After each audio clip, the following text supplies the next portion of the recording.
হাই friends, ৰং channel সম্প্ৰচাৰিত হৈ থকা বকুল ধাৰাবাহিকখনৰ প্ৰমো বৰ্তমান মুকলি হৈছে।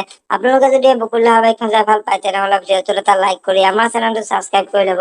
এনেকুৱা ধৰণৰ আপডেট মোক পাই থাকিবলৈ। বকুল ধাৰাবাহিকখনৰ আজিৰ খণ্ডিত দেখিবলৈ পাব অনাবিল আৰু অদিতিৰ বিয়া হৈ থাকিব আৰু সেই সময়তে আদি গৈ পাব আৰু আদিয়ে অদিতি বুলি চিঞৰিব আৰু তেতিয়া অনাবিল আৰু অদিতি আচৰিত হৈ পৰিব আৰু অনাবিলে তই কিয় ইয়ালৈ আহিছ বুলি আদিক প্ৰশ্ন কৰিব আৰু তেতিয়া আদিয়ে এই বিয়া আৰু হ'ব নোৱাৰে, অদিতি কেৱল মোৰ লগতে বিয়া হ'ব, তোৰ নিচিনা বিশ্বাসঘাতকতাৰ লগত অদিতি বিয়া হ'ব নোৱাৰে বুলি অনাবিলৰ সকলোবোৰ সঁচা কথা কৈ দিব। এতিয়া বাৰু অদিতিয়ে কি কৰিব দেখিবলৈ পাব বকুল ধাৰাবাহিকখনৰ আজিৰ খণ্ডটিত।